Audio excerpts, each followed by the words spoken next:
Aujourd'hui, une recette très simple qu'on faisait beaucoup en Auvergne. Alors, je ne sais pas si ça se fait partout en Auvergne, mais chez nous, ça se faisait. Ça s'appelle le plat au four. Alors, c'est pas compliqué, c'est un plat qui va au four. Voilà. Pourquoi faire simple quand on peut faire compliqué? Donc, il vous faut pas grand-chose. C'est une recette qui fera partie du tome 2, d'ailleurs, de notre livre. Parce qu'on va commencer à regarder des recettes avec quelques produits frais, des cueillettes sauvages, ce genre de choses, mais très simple. C'est une initiation. Mais vous allez voir quelques recettes. Quoi?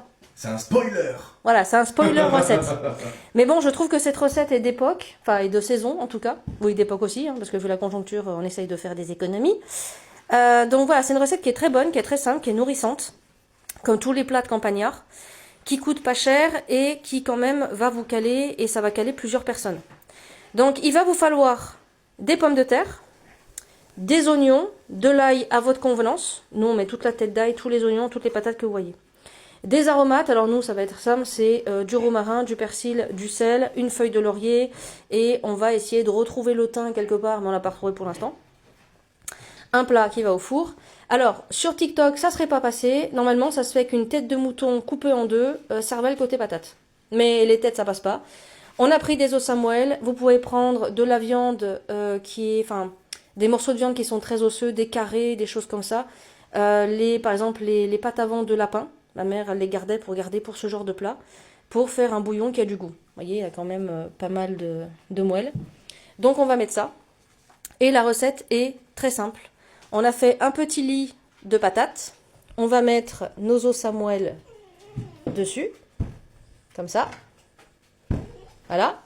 Et on va mettre les aromates qui vont être tout ce que vous voyez là, en fait. On va tout découper en lamelles, on va tout mettre dessus sur le lit de patates. Alors, je sais pas pourquoi c'est important, mais ça l'est. Voilà. On a retrouvé l'arbre de Provence. Donc là, vous voyez, j'ai déjà commencé de mettre les aromates. N'hésitez pas à en mettre beaucoup, parce que c'est la seule chose qui va donner du goût à votre bouillon. Voilà, on en met quand même pas mal. Donc là, j'ai mis persil, romarin, sel et herbe de Provence. Et là, maintenant, on va découper en rondelles les oignons et mettre les gousses entières bien sur le premier lit. On ne les met pas au-dessus. On les met en dessous pour que ce soit bien dans toute l'eau qu'on va mettre dessus. Donc là, j'ai mis mes gousses d'ail. On déshabille les grosses gousses d'ail, mais on laisse la peau aux petites. Parce que j'ai toujours vu ça aussi. Ça apporte d'autres choses. La peau de l'ail a d'autres composants et apporte d'autres choses. Donc, on enlevait la peau des grosses, ou pas d'ailleurs. Et on laissait la peau des petites gousses. On a mis l'ail, les oignons, on a tout mis. Là, on va pouvoir couvrir avec des patates coupées à peu près cette épaisseur-là. Donc là, c'est fini. On a bien rempli le plat. On va pouvoir recouvrir d'eau et le mettre au four. Vous pouvez rajouter de matière grasse, du gras de mouton, du saindoux, du beurre à votre convenance dessus. Et vous pouvez le mettre au four dès maintenant. Il faut le faire cuire à 150 degrés jusqu'à ce que les pommes de terre soient bien fondantes et que toute la moelle ou votre tête ou les morceaux que vous avez choisis soient bien cuits. Alors, quand c'est une tête de mouton, en général, on fait dans un plat avec un couvercle. Même là, je pourrais le faire avec un plat avec un couvercle. Quand c'est de la viande, des petites ailes de lapin, on peut les mettre dedans, il n'y a pas de souci. Mais si vous aimez pas trop que ça croustille ou autre, vous pouvez mettre dans un plat à bake-off par exemple. Bon, moi ça rentre pas dans la cuisinière à bois, c'est un petit peu compliqué. Donc je le fais comme ça et à mi-cuisson, je peux retourner pour que la viande soit pas trop croustillante. Mais voilà, donc là ça part à cuisson feu à bois. Pendant oui, une bonne heure quand même, une bonne petite heure, ouais. Là, on est après 1 heure de cuisson, c'est la première cuisson, mais nous on ne mange pas à ce moment-là.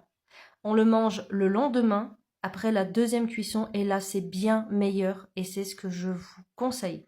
La première cuisson c'est pas mal, mais la deuxième est bien meilleure. Donc je vous conseille vraiment de faire cuire la veille.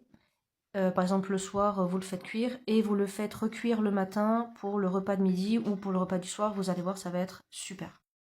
Voilà, là c'est la deuxième cuisson. Alors on peut rajouter de l'eau, moi j'en rajoute pas pour que le jus soit vraiment très concentré. Les patates sont bien cuites. J'aime bien quand c'est croustillant dessus, donc voilà, les pommes de terre dessus sont croustillantes.